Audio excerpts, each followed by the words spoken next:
I'm Paloma Villaverde de Rico, and I'm the editor-in-chief of Recommend Magazine and moderator of this webinar, which has been made possible by Recommend and its partner, the Family Travel Association. This webinar is a supplement to the Family Travel Trends survey that was conducted on Recommend.com, as well as the Family Travel Trends report, which starting today is available for download. During this conversation with our distinguished panelists, we'll speak about the trends in family travel, as well as how the family travel segment offers boundless opportunities for you to grow your business. But first, a few housekeeping items. During the presentation, feel free to enter your questions in the question box. We'll gather them together and hold a Q&A after the main presentation. Don't worry if you miss something. This webinar is being recorded and you will receive a link via email to access the recording at your leisure. For those who attend the entire presentation, one lucky winner will win a $100 gift card, and all attendees will earn one CEU credit. And as an accompaniment to this webinar, you can access the Family Travel Trends report, which will be able to be downloaded from the handout section of this webinar. And a link will also be included in the follow-up email. So let's start this webinar by introducing the panelists. Richard D'Ambrosio is the Communications Director for the Family Travel Association. Nicole Thibault is the owner of Magical Storybook Travels and specializes in booking travel for families with special needs. Michaela Walker is the franchise owner and vacation specialist with Dream Vacations and owner of Walker Cruise and Travel. She specializes in cruise bookings as well as booking vacations to Europe. And JJ Kuykendall is the Cruise Planners franchise owner and specializes in cruise bookings. For the first question, Richard will be responding to that one. And the question is, what three trends are you seeing in the family travel segment? And of those, which is the most surprising? Um, I don't know if it's a surprise to us, but from the Family Travel Association for 4 years straight has been doing its own research and surveys. And last year, 2018, we spoke to 1,700 moms, dads, and grandparents. And one of the most profound trends that we saw is that we're starting to hear the voice of moms and dads and grandparents about how transformative travel is for their children. And we think this is really important for travel advisors who want to navigate the family travel space and figure out how to market to them, how to develop their qualifying questions, and then how do you consult and come up with the perfect vacation. And what we found was across all income brackets, about 7 out of 10 moms and dads and grandparents said that travel transforms their children in a very unique way, that it makes them more close to their moms and dads and siblings and grandparents, that it's a bonding tool, that their children come away from travel better students, they're more curious intellectually, they're more interested in new cuisine and cultures, they see the world in a more global fashion. And when we cut the data and looked at the readers of Recommend Magazine, that you guys are skewing higher on household income, that 7 out of 10 went up to 9 out of 10. So it's a very powerful dynamic, and it's a great selling tool for travel advisors to think about how are the trips that I'm curating, how is the content on my website and my social media speaking to this very powerful need that moms and dads have. The other top three things, we continue to see this growth in skip level and generation, skip gen types of trips. We see grandparents increasingly want to take their children of all ages, teenagers, 20-year-olds, down to grandmas and grandpas, wanting to take the small ones away on a family vacation. And then the third thing that we're seeing is definitely a more adventurous family. That an adventure doesn't necessarily mean that they're going into the Amazon. It could mean that they've normally up till now done theme parks, but now they want to do one of the national parks. You know, they want to go outside their comfort zone and do something a little bit more adventurous. So I'd say those are the big three for us. And are you guys seeing the same thing that Richard is seeing, this more adventurous style of vacation? Obviously, you're seeing more multi-generational. Skip Jen, does anybody want to respond to that? I'll respond to that. I am definitely seeing more people that are being adventurous. So before, people would usually take their kids to the Caribbean or on a cruise, something that was safer that they knew really well. And now they're starting to take them on international travel, going to Europe, going to Asia. And they're not waiting as long to take kids on vacation now. They're starting to take the 2-year-olds, the 3-year-olds out of the country with them on vacation. So I definitely am seeing that adventurous trend as well. Yeah. Does anyone else want to respond? If not, in terms of multi-generational and skip gen vacations, why do you think that is? Obviously, the older generation is no longer the older generation. There, as Richard has told me, the 65 of yesteryear is now today's 55-year-old. Are they also, if you see skip gen and multi-generational, in terms of cruising, JJ, what are you seeing in that segment? Most definitely, because as a baby boomer myself, I think that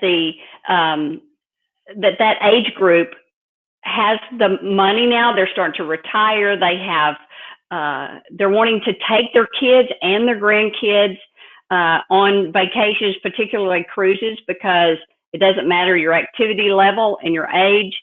It's something there for everybody. So I think cruising is a really good multi-generational thing to focus on for families, and they're really doing that. And I'm seeing some family reunions being done at sea, as opposed to just the typical family reunion on land. Yeah, definitely.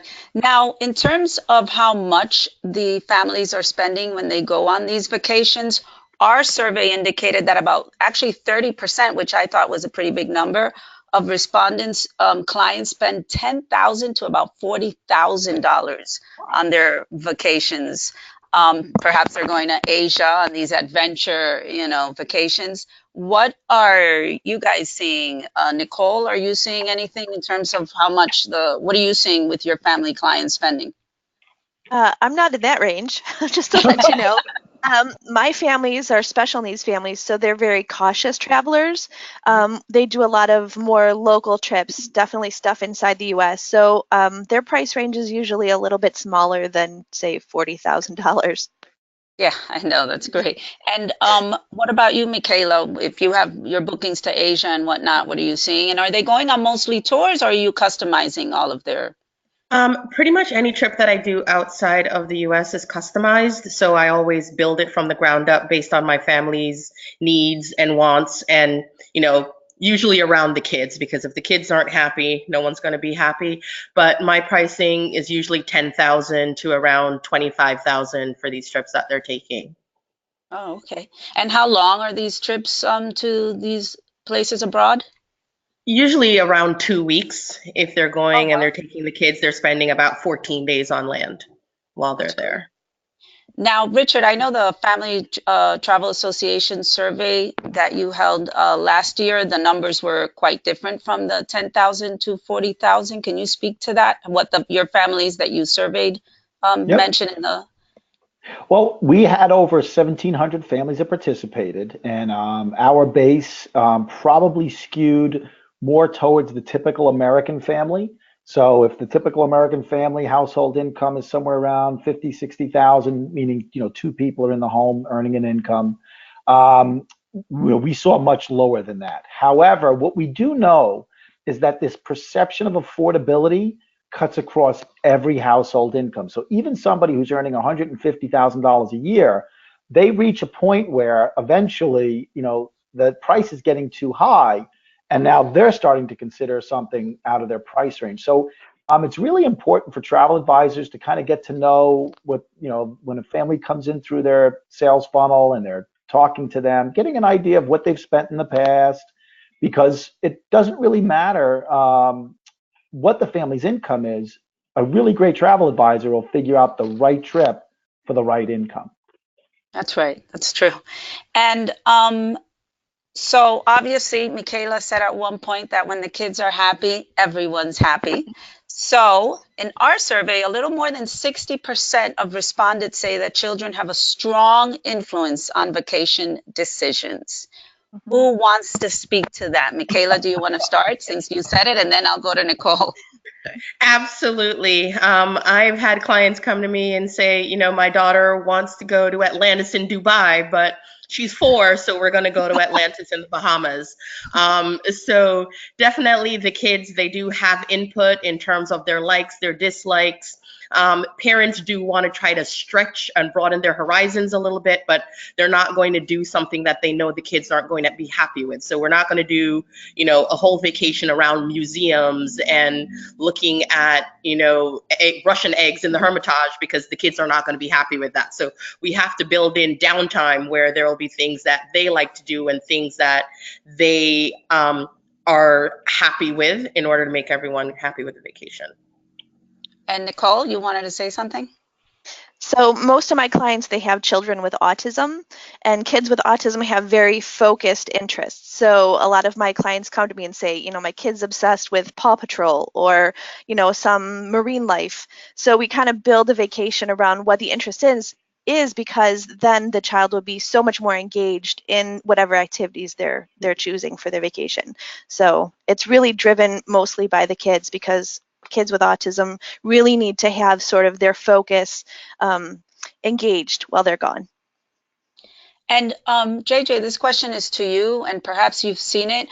We know that river cruising is starting to become quite popular with families, maybe families with teenagers, a little bit older, but of course, Adventures by Disney, partners with AMA Waterways.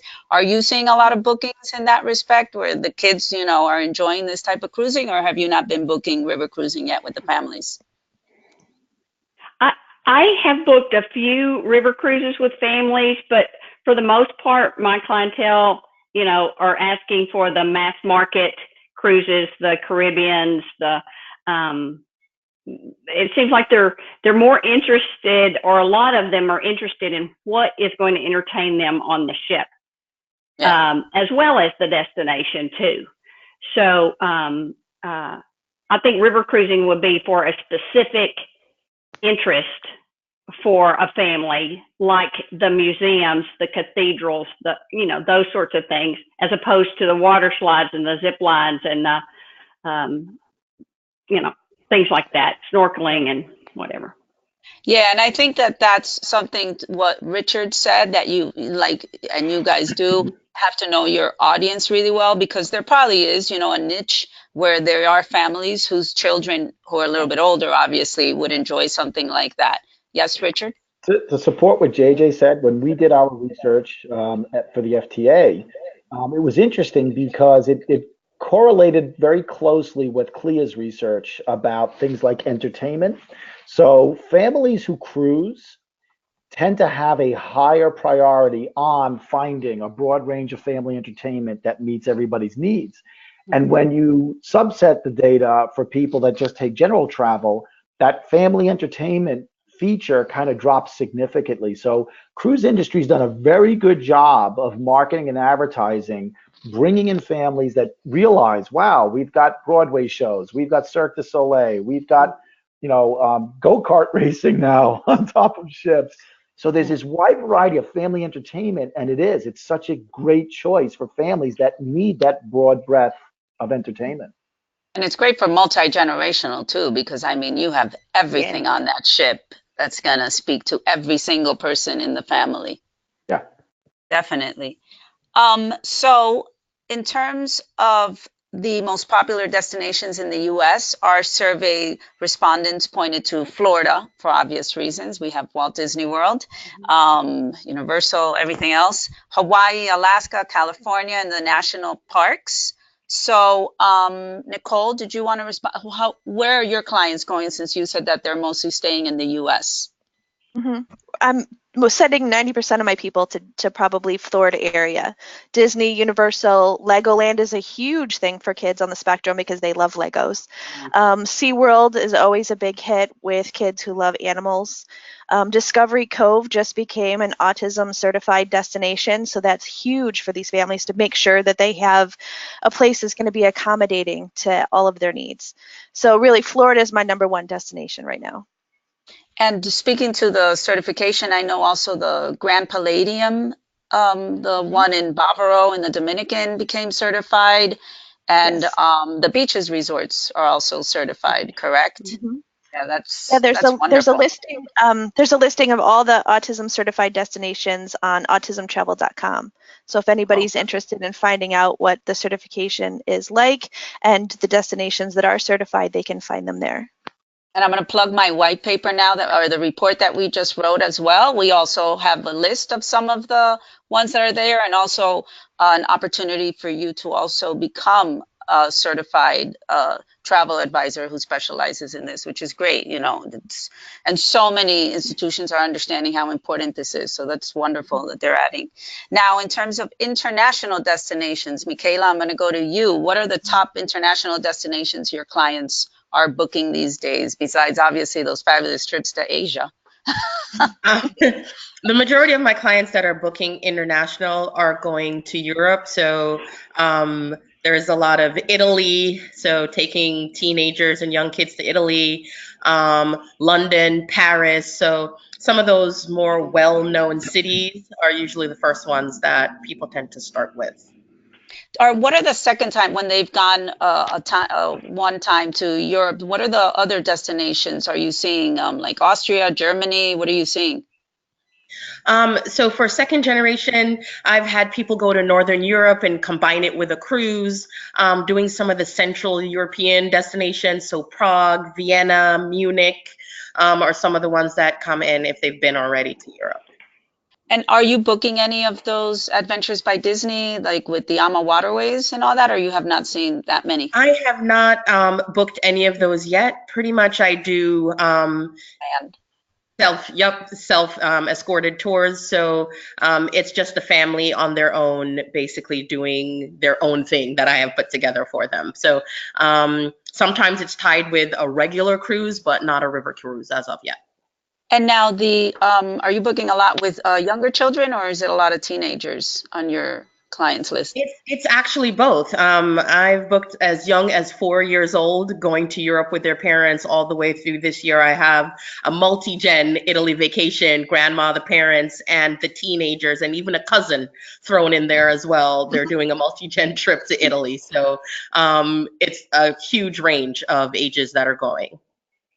And yeah, Italy was also at the top of our list for the survey respondents. I mean, Italy is just, it never goes away. It's still such a popular destination. Granted, it's very beautiful, so there's obvious reasons. But anyway, so going on to the next question, I know that according to our survey respondents, all-inclusive resorts are very, very popular. Michaela, are you booking any all-inclusive resorts in the Caribbean or Mexico? I do. And Punta Cana for me right now is the hot spot. I probably get a call a week of people wanting to go to Punta Cana, which works out because I went last year to just take a look at some of the resorts there because I hadn't been before. And I highly recommend, if you haven't been, going to take a look. But a lot of people are definitely booking all-inclusives. It's a great place for multi-gen, for family, because parents can get some time alone, and the kids are typically taken care of in the kids club and having a really good time. There's entertainment in the evening. There are a lot of activities that you can do on land or on the beach. So for people who don't like to cruise, or even people who are looking to do something different from cruising that they've always done in the past, I find that all-inclusive is a very good option. And yeah, no, it's amazing. And also I've heard a lot of families are booking villas as well. Are you seeing a lot of villa bookings? Are you seeing a lot of villa bookings, Nicole? They have the villa bookings that are certified in Orlando? They do in Miami and Orlando. It's called Villa Key. And they're Okay. a certified autism center. All of their customer service reps have been trained in autism awareness. So if a family with autism calls up and wants to book a villa, they can be well taken care of by their customer service. And all of these autism-friendly houses have very soft, muted colors on the walls. They have special alarms on the doors. They don't use fragranced cleaning products, and they have special fences around the private pools out back. That's cool. Yeah. Now, one of the so more than half of the survey respondents say that it is likely and very likely that their family clients are choosing their vacation destination based on something they saw on social media. Richard had a great response to this for another article that I asked him. So would you like to respond? Because you said you think so, but not so much. Yeah, I mean, our research shows that social media has a certain level of impact. But it has to be offline as well. It has to be supported and repeated offline. So, for example, in our research, the number one thing that seems to influence from outside the family, the kids have a very big effect, is the kids are listening to what their friends did. They're listening to what their cousins did at at a family dinner one night, and now they'll tell mom and dad, they went skiing in Colorado, and we've never gone skiing outside of Vermont, and that starts to create the pressure and the influence. What you do see when it comes to social media is that goes a little further down the pipeline. So now somebody's inspired and they're thinking about where they want to go. And now maybe while they're on Facebook and while they're on Instagram, they may have favorite people that they follow. And they'll go kind of take a look around and sort of start, narrowing things down. So maybe to like an example that Michaela gave earlier, somebody says, hey, so-and-so just got back from Central Europe. I'm not sure that we're going to go to Central Europe, but the kids are like, you know what? They're ready to get on a plane for 6 or 7 hours.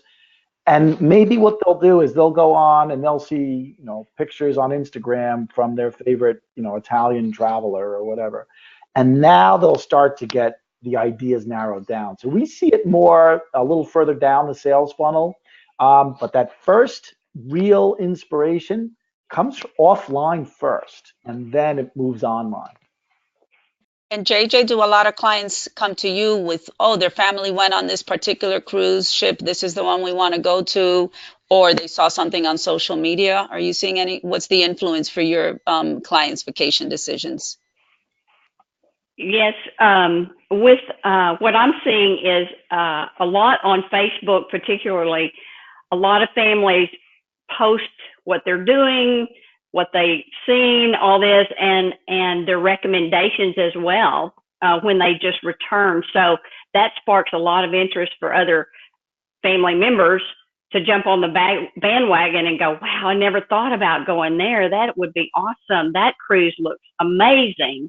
And also before, I'm seeing a lot of postings that a lot of people will go on Facebook and say, hey, we're thinking about a family vacation. Where have you been? What would you recommend? So that starts the conversations as well. And then people pick up the phone and say, hey, we heard this was an amazing cruise. We're interested. And then with something that has been posted on Facebook that either three of you have booked, and they know that you're the travel advisor who has booked, has another new client come to you because their client saw something? Nicole, you want to speak to that? Well, I think it's very unique with my situation because most of the people who book with me are autism moms and dads, and we're a very close-knit community. So we have support groups, we have coffee talks where we get together and talk about the ins and outs of having a child with a disability. These are the kind of people who you're going to trust because they've been through it already and they are willing to share the troubles that they've had or the successes that they've had. So anything on social media that ties back to me with an autism mom or dad, usually I get a call from a client soon after. Okay, cool. Does anyone want to else speak to the social media impact? Yeah. I mean, I'm a father of 3 children. They're much older, 23, 19, and almost 16. And so I recently joined a couple of family travel, parents groups on Mhm. Facebook. So there's two or three of them that I found just kind of, spending one night trying to do this specifically. And I've joined them recently, and it's amazing to me how many parents put up recommendation requests. They'll say, I don't know where I want to go just yet. So for travel agents, they don't want you selling on these pages. It's really for parents to discuss ideas and not have it become overly commercial. But as parents, to join and kind of hear what people are asking and seeing it, I highly recommend it to travel advisors. To if you haven't already joined, and they're usually, you have to be approved by the admin. They're not usually open to the public. But they're a great place for you to kind of see what are people asking and why. What are they concerned about? How do they start narrowing down their choices? And it also starts to reveal some of the trends that are going on. So highly recommend that for travel advisors. So social media is important. We know what kids want is important. So what else though is really impacting your client's decision of where they go or how long they go for and how far out are they booking these vacations? Who wants to respond? Does anyone? Okay, I think JJ. for me, um, clients are, a lot of them are very price driven. So families, they need to be conscious of their budget. So that's what makes cruising such a great value, I think, is that they get a big bang for their bucks. Lots of things for other people, for the whole entire family. And so they're booking typically 6 months out or longer. Oh, okay. And Michaela, for your Europe vacations, Asia vacations? For people who are doing these longer Europe Asia vacations, they're booking around a year in advance. So they have a long lead time that they can pay for these vacations because they are typically more expensive than a normal cruise or all-inclusive vacation. Okay. And Nicole, it's interesting. Well, how long are your families booking out? Usually about 6 to 9 months in advance. And I think that's really important that they do that because it really takes time to prep the family for the travel. It's not something that you can just spur the moment kind of say, okay, we're leaving tomorrow. And I mean, that's really jarring to a child with a disability. So having that time to sort of work up to the trip can be really relaxing to the child to kind of reduce some of their anxiety about traveling. And speaking to that, at the Family Travel Association Summit, you spoke about how children who are on the spectrum have the opportunity to go to airports and see the plane that they're going to be on. Can you speak a little bit about that? Because I thought that was very, very interesting. Sure. In my area, we have, I'm from Rochester, New York, so we have Rock Your Flight, which is our airport, but there's other programs called like Wings for Autism. And this is a chance for a child to come to the airport and actually practice going through security and getting on the airplane and buckling in and just practicing the process because having an experience that's completely unknown to them is so anxiety producing for them. So if they can practice it and go through it, then they have an idea of what they're going to be doing in their mind, and then they can relax on the day of travel and not have so much anxiety. And then speaking, so many of you are seeing 1 year out bookings, and Richard has written about this for recommend.com. And our the travel advisor who writes a monthly column for Recommend has also written about this, a 5-year plan for their vacations. Richard, do you want to start the conversation on this one? Yeah, for some families who travel is such a high priority, um, and for some of them, it's a bucket list. They've got like 5 destinations they want to get in before their oldest goes away to college or something. So it depends also on the age of the children and where the family is on the continuum of the children maturing. But what we're seeing more and more effectively done by travel advisors is they're really becoming sort of an advisor to the family, because travel is, other than maybe saving for education, travel is where that family's invested. And what happens is these families, and I have to admit they're typically on the higher end of the spectrum and in terms of household income, is they'll sit down with an advisor and say, okay, this year it's we want to finally take them to the Caribbean. But can we do a cruise to Eastern Europe next year? Because I want to go show them the family heritage. And after we do that, the kids really want to go see Galapagos Islands. And so the family travel advisor sort of is marking these milestones with mom and dad, and really having to get to know them so that they can be there over those 4 to 5 years saying, okay, guess what? I know how to, 2 years out, I know how to get you those advanced bookings on the Galapagos trip because, there's fewer ships there, there's fewer berths, there's fewer cabin classes that fit families. We'll work on that and I'll take care of that for you. And for so many moms and dads who've got so much going on in their lives, dual income households where, they've got their hands full just with their careers, let alone also trying to be moms and dads.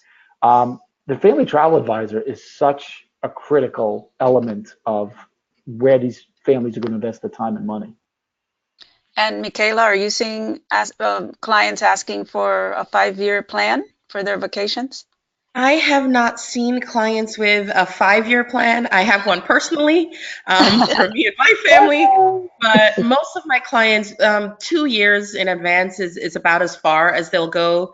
We'll plan the vacation for this year, and then they'll say, we want to do this next year or the following year, or can you look out for a certain area or a certain cruise that we're looking to do?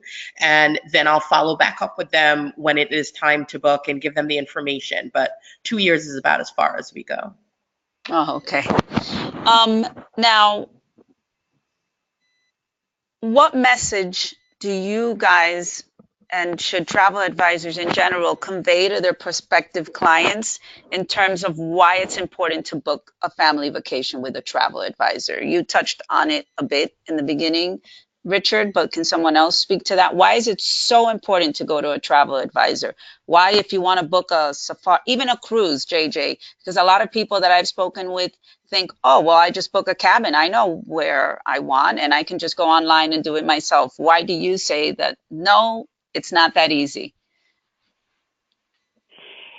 It's not that easy because sometimes when people book online, there's so many different categories of cabins and options and where you're going to be located on the ship and all that they can make a really bad mistake booking a cabin that maybe has just bunk beds for 2 people, or something, they don't, if they have issues with motion sickness or things like that, there's places, midship on a cruise is going to be better for them than something forward, a cabin forward on the ship, things like that. And they don't know those things, especially first-time cruisers. They don't know those things without being advised. And so they just see, oh, okay, well, a cabin's a cabin, like a hotel room. Let's just book it online. And they sometimes live to regret it. Yeah. They want a nice spa getaway near the spa, and then they end up being next to the kids' family section or something. Nicole? I had a heartbreaking story from last year. I'm in a support group with moms with autism, and one of the moms posted and said, we went to Sesame Place, we got a hotel, we got all the tickets, and my son had a sensory meltdown 2 hours in, and we had to leave, and we didn't even spend the rest of the day there, and we just came home. If she had booked through me, I could have counseled her about the right accessibility pass, the quiet rooms, all the accommodations that Sesame Place offer. But she didn't use a travel advisor, and unfortunately, it didn't go very well. So I think it's especially important for families with special needs to definitely contact somebody who has experience in that area and can help them. Okay. And just to piggyback on that, it's you don't know what you don't know. So that family didn't know about all those things that were available. If you're booking a cruise, you may not know about all the things that you can pre-book, like laser tag or going on the new bungee trampoline on Navigator or Mariner of the Seas. You don't know about those things until you get there, unless you book with a travel advisor. And sometimes those things can make the difference between a good and a great vacation. And then also we go and we travel to places and we try different things. and we've tried food tours, and we've tried snorkeling tours, and we know the ones to recommend that are really going to make the best out of your vacation and that you're going to get the best value from that. Yeah. When a travel advisor travels, they're never just on a vacation. They're always working, right? Always looking out for all the Right. details. There's actually a question, Nicole, for you from one of the audience participants. It asks, what are some of the good qualifier questions to extract the right information regarding special needs? Good question. I love that question. I think you definitely want to go into very deep questions about what successes you've had with traveling and what has not worked with traveling, and then really concentrate on what hasn't worked and how you can bridge that gap between the destination and what hasn't worked in the past. Definitely concentrate on questions about sensory needs. Does the child have problems with loud noises, crowds, heat, sun? Any of those kinds of questions will really kind of drive what kinds of activities you're going to be doing in each destination. If the kid's going to be, covering their ears because they have sensory issues, going to a parade or fireworks probably is not going to be on the list of things to do. So really diving into those questions, and don't be afraid to ask a parent these kinds of questions, because the more information that you get from them is the better that you can help them and determine which activities are going to be best for them. Excellent. I have another question from one of the people in the audience is, with everyone wanting to do Expedia and other similar online bookings, and then expecting their prices to be low, do you guys believe in advisor fees? I am actually starting to think of starting to charge advisor fees, because a lot of the vacations that I do out of the country are very time intensive, because I literally build the entire itinerary, flights, transfers, trains, everything that the family needs.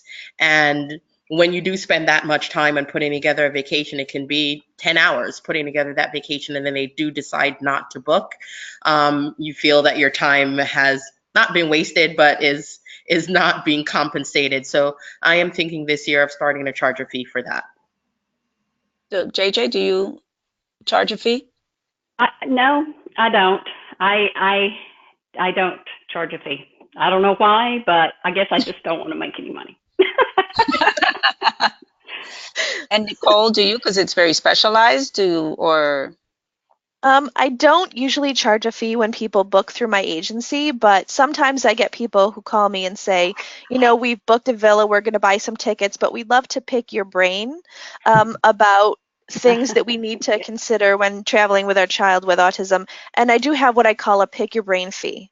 So if you've booked the majority of your trip, but you need information from me, I usually charge a small fee for my time. Yeah, I've heard from a lot of travel advisors who say people come, pick their brain, and then they just go do it online on their own. Because, they figure, okay, I got the information I need, right? Mm-hmm. Yeah. Were you going to say something, JJ? Alternatively, though, a lot of my clients come and they've already been on Expedia and online, and they're looking and checking things out. But then they come to me knowing more what they want already before they ever get to me. And they just trust me, knowing that I'm going to either say, ooh, that may not be a good choice for you, or this is a great experience. This will be a great experience for you. So I actually like clients to look and see what's out there, and then call me, and we can tweak it and customize it to their needs and wants. Yeah, that's definitely what the internet has done, is made savvier travelers, right? At least they come with a lot of information. Did you guys find that a lot on in terms of travel advisors, actually, Richard, on the FTA survey that you guys did? What did the participants say about working with travel advisors and why they work with travel advisors?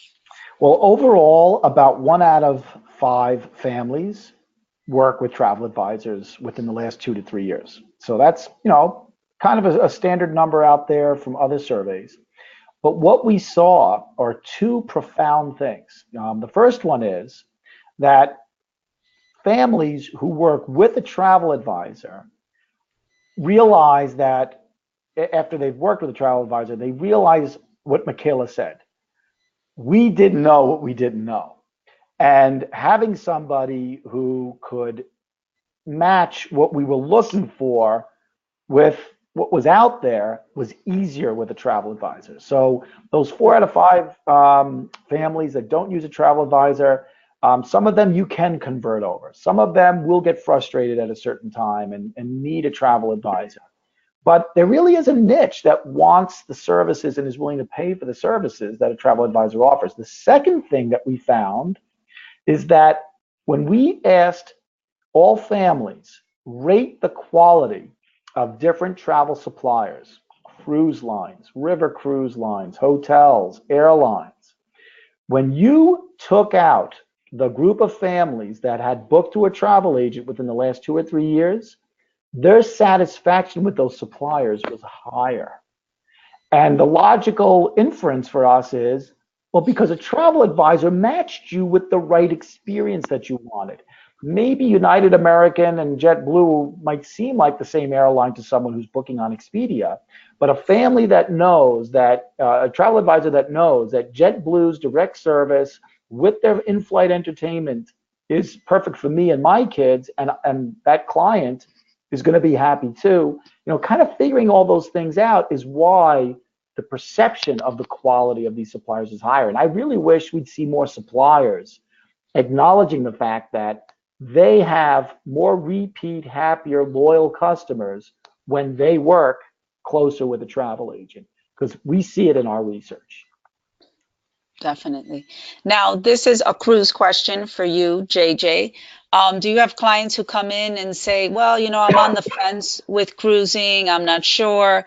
Well, how do you portray cruising to a family who might be on the fence? Maybe they haven't come to you, but you meet them. What do you say to them? It's funny, a lot of people already have their preconceived ideas of what cruising will be, good or bad, because everybody's got an opinion about that.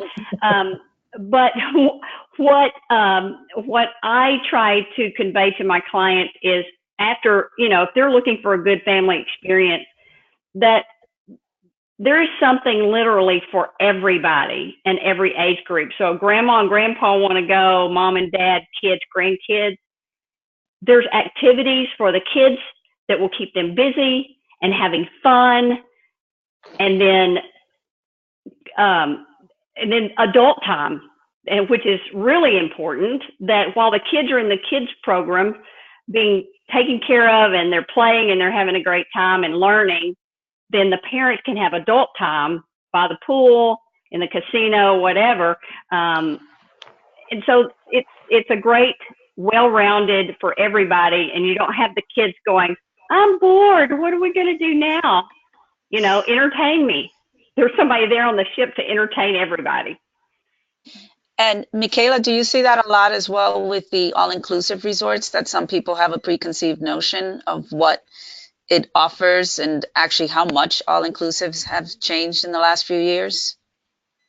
I do definitely see that people have a preconceived notion of, cheaper quality food, cheaper quality alcohol, party scene sort of thing, is what a lot of people go in thinking that all-inclusive is. But they definitely have changed, that they now have better quality food. So, my foodies and gourmet families are now going all-inclusives, and they're nicer quality hotels. So they're luxury all-inclusives as well for those that are used to traveling to, your luxury resorts in the US and in Europe. But like JJ said, with cruising, when you have kids, you now want to be able to keep them entertained as well. And so all-inclusives are a great alternative for those folks who are used to doing, those luxury vacations and want to keep doing them, but keep the kids entertained. Definitely.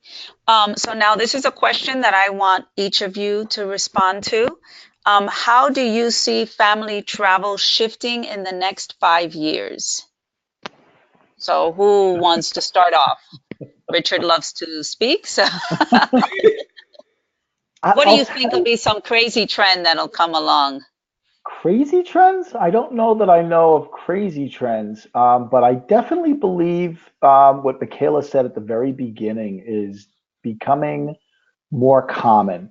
We're now getting into, I mean, I didn't travel out of the country until I was 24, 25. Well, actually, I was tiny when my parents took us to Canada. But when I finally got to Europe, when I finally got to the Caribbean, I was much older. Kids are getting to these places at a much earlier age, and now they are the ones who are parents. And what I believe is happening is, well, they've already done Europe, they've already done South America, and like Michaela said, they might be interested in Vietnam, and they have no restrictions in their mind, in their perceptions of packing up 4 or 5 year old children and heading off to Cambodia. I think that's going to be a trend, is that travel advisors are going to have to be open to the concept that their clients might be a lot more willing to do things than we were at 34 years old with a 4 year old that we were tagging along with. So I think that's going to increase as a trend. That's interesting. And Michaela, what about you? Yep, nope, I definitely agree with that, that we're going to have folks traveling further abroad and doing more adventurous things than they have in the past. And I think, we as travel advisors are going to have to be a little more open to sending people to different destinations than we may have before, and learning more about these different destinations so that we can plan great trips for families. Nicole, what about you? What do you see as the upcoming family travel trends? Well, it's my hope that more and more destinations become autism certified. AutismTravel.com did a survey recently that said only 11% of families with autism actually take a family vacation, and that's really low. So if there are more options, more autism certified destinations, that number is going to climb higher and higher. So that's my hope for the next 5 years. And JJ, what about you in the next 5 years? How do you see family travel shifting?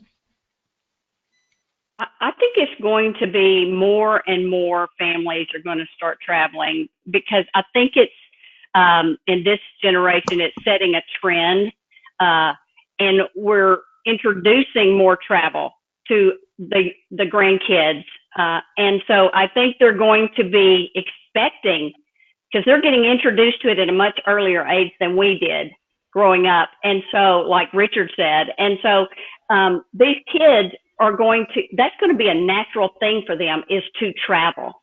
And they're going to continue that trend throughout their life. What a wonderful problem to have, to be able to travel the world, far-flung destinations. I have one question from one of the audience is, how do you handle clients that have many revisions with an itinerary quote? At this point in time, I just do the revisions. I may not be too happy about it in the background, but I never share that with the client. We do as many revisions as is necessary until they're happy with it. Especially when we're putting together, trips that are. I'm putting together the entire trip because I build it just based on their likes and what their needs are. And so there's usually a lot of tweaking and revision that we do back and forth until we get to something that they're happy with. Nicole, how do you want to respond to that? I echo her exact sentiment. I revise as much as possible, and I know that my families usually have a lot of questions, revisions, needs that are going to come up. So I'm happy to make any adjustments that they need. And JJ, I imagine you the same? The same. I just have to keep in mind those packages that take 1 second to put together, because and they're happy with what they have and they buy. That kind of offsets the ones that need revision after revision after revision. So I have a question for Nicole from the audience. I am a travel advisor in Ontario, Canada. Do they have a program in Toronto, Pearson, for families with autism? Do you know? I don't know. that for sure. I'd have to Google it. But I feel like they do. I feel like Toronto was one of the places that had something. So send me your email. I'll get back Okay. to you. We do. We'll have her information and we will send her your email with the question. Now, I have a crazy question for you guys. What is one of the craziest family travel bookings you've ever had, and who wants to answer that question? Just either crazy because they asked for out of this world, or crazy because there were so many things that went wrong with it, and how did you make it a better experience for them? Nobody? I'll go. I'll tell Okay. you. It wasn't crazy. It was probably the most challenging family that I had ever dealt with. It was mom, dad, and two children, two teens with autism, one moderate and one severe. Never been on an airplane before, never had been on a vacation before. This is the 11%, or the 89% of people who had never been on a family vacation. And they said, we want to go to Disney. Please help us. What can you do? So I spent weeks with what I call pre-travel counseling, where I'd meet with the whole family, even the kids, to talk about what your hotel is going to be like. We did videos and pictures of the resort and some of the activities. We looked at even what the rides are going to look like. You can see rides on YouTube. So we just did a ton of prep work beforehand. And this was also during the TSA shutdown. So I'm like, I don't even know if the TSA Cares is going to be there to assist you through the airport. I have no idea. But through all that hard work, they sent me a picture of the whole family in front of the castle. And my heart was just so warm with the fact that because of all of our hard work together, this family took their first family vacation. And I love that story. So I share it all the time. That's a beautiful story. It really is. Anyone else have a story they want to share? No? Have you heard anything, Richard? I'm sure you've heard some great stories. I mean, when you say crazy, I think it's getting harder to shock a travel advisor today because they've seen so much of it, and they share so much of these crazy things on their Facebook pages that I think travel advisors are the exact place that a family should go to because they've seen it all, done it all, heard it all, or they have a friend who's a colleague, a travel advisor, who can say, "Oh no, I've had the couple where the ex-wife came along kind of thing." And here's what you want to do. You want to put them in this all-inclusive, and you can put the ex-wife over on the other corner of the resort. So it's amazing. You see these stories sometimes on these travel advisor Facebook groups, and you're like, wow, you never would have thought that kind of thing goes on, but somebody's taking care of that problem for somebody. So no, not too much crazy stuff. Not anymore. I would say probably the craziest is, and this goes back to the social media. I do have a client that, is on social media a lot, and I will plan a trip based on what he asks me for, and then he'll go on and say, "Oh, but I saw this. Can we add this? How far is this away? Oh, someone said that they'd been here. I've seen this list on Expedia or on TripAdvisor." But then he hasn't really looked at what I've put together for him already, whereas all these things are already inside the trip that I have planned for him. Or he'll make changes, but then at the end, we always go back to what I've already suggested in the beginning because that's usually the best option. But it usually takes 2 weeks, and we've lost hotels and we've lost tours because they've booked up by the time we get back, make that full circle back to where we started. So listen to your travel advisor. Exactly. So we have a note from one of the people in the audience. She says that Sandals and Beaches is offering a special discount code for those who would like to take the Certified Autism Travel Professional Program. The code is Beaches 2019, and the cost is $75, and it's normally $150. And the offer ends on December 31st, 2019. So anyone who's interested can respond to that. And we are wrapping up the webinar, and we have the winner of the $100 gift card, and the winner is Neil Miller. Neil Miller. Yay. Yay, Neil Miller. So thank you so much, JJ, Michaela, Nicole, Richard, for participating in the webinar, providing your expertise. I'm sure everyone who attended walked away with more knowledge than they had an hour ago and are now better travel advisors.